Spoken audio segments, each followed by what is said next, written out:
Let me tell you something that might shake you up, or maybe just make you stop and think for a second, because it sure did for everyone in Pinewood Creek that day.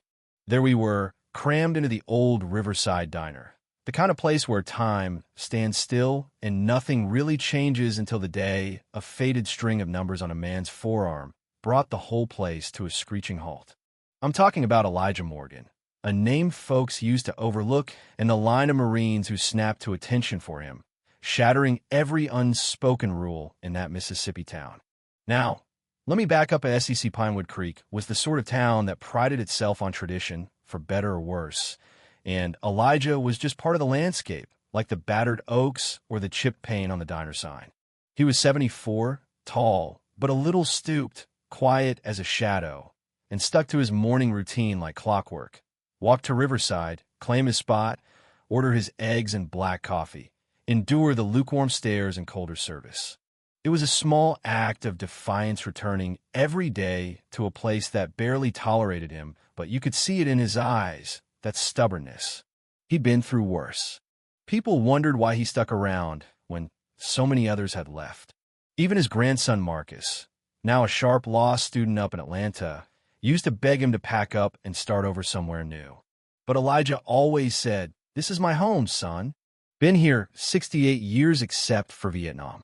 Not running now." And that was that. Thing is, Pinewood Creek liked to pretend it was a new town in the 21st century, but the old lines held. Elijah's side of town was black, houses neat but tired, pride stitched into every mended porch rail. The other side white, tidy, a little smug. The schools were integrated on paper, sure, but everyone knew which kids ended up in the honors classes, which teachers looked right through you. At the center of all that was Sheriff Dean Whitaker, a third-generation lawman with a syrupy drawl and a memory for grudges, especially where Elijah was concerned. Traffic stops for nothing, inspections for imaginary code violations, the whole routine. Now, Elijah never talked much about his years in uniform. No parade appearances, no medals on display, just that old tattoo, a string of numbers and letters that he always kept hidden under long sleeves, even in the Mississippi heat.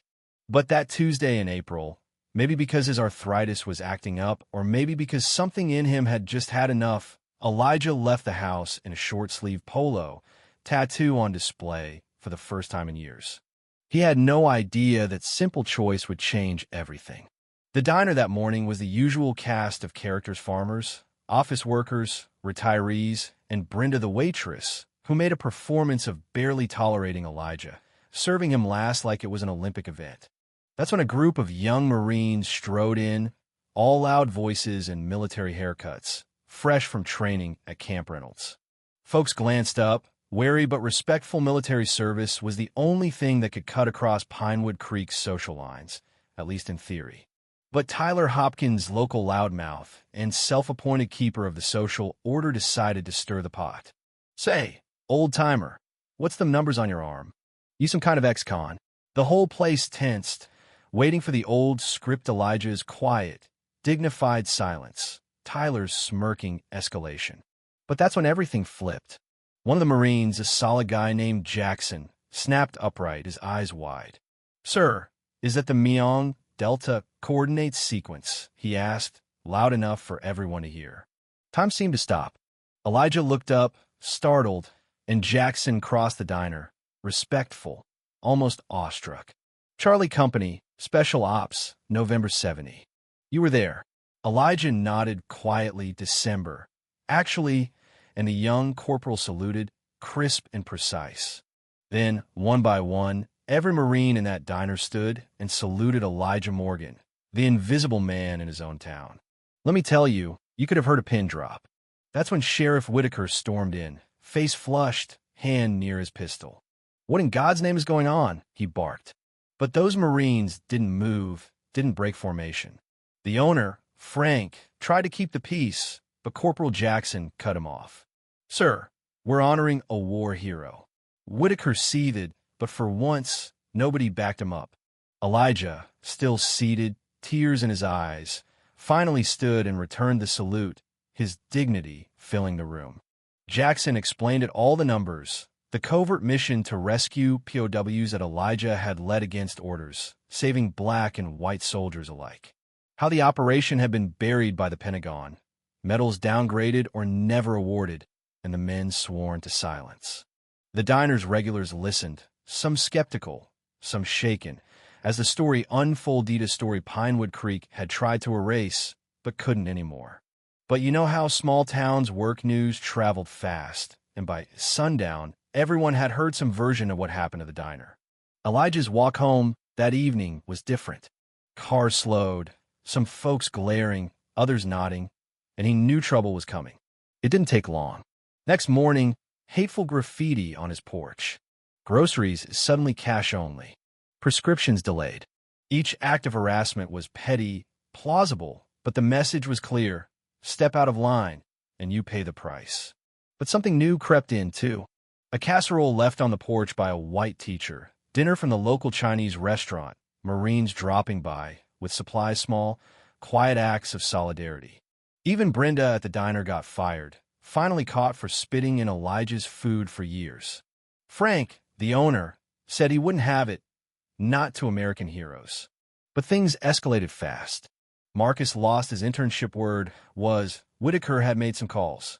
Marines were threatened with discipline for fraternizing with civilians. Then, one night, Elijah's garden was trashed, the memorial stones for his late wife smashed to gravel.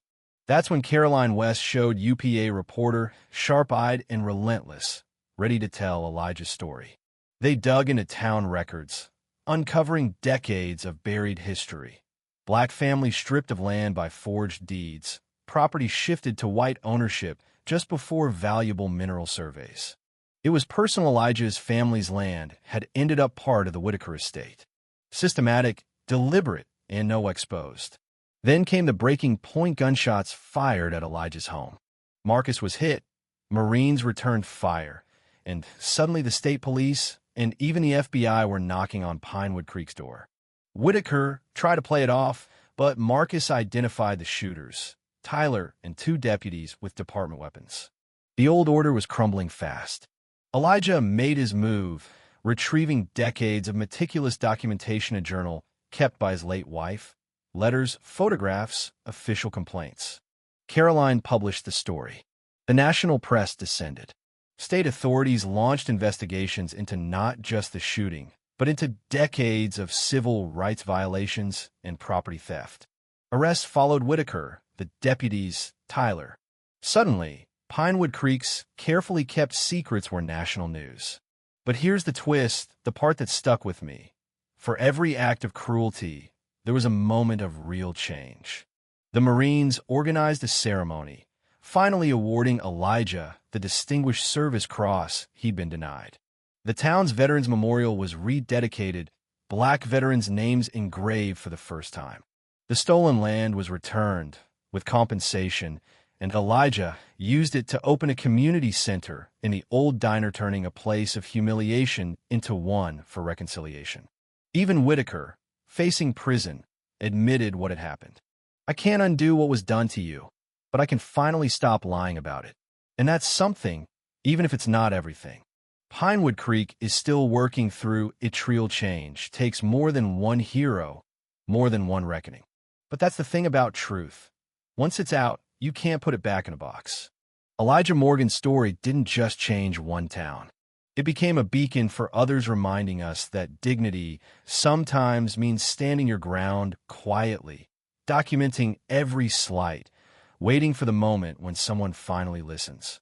You ever witnessed someone's worth go unseen, or seen a community forced to reckon with its past?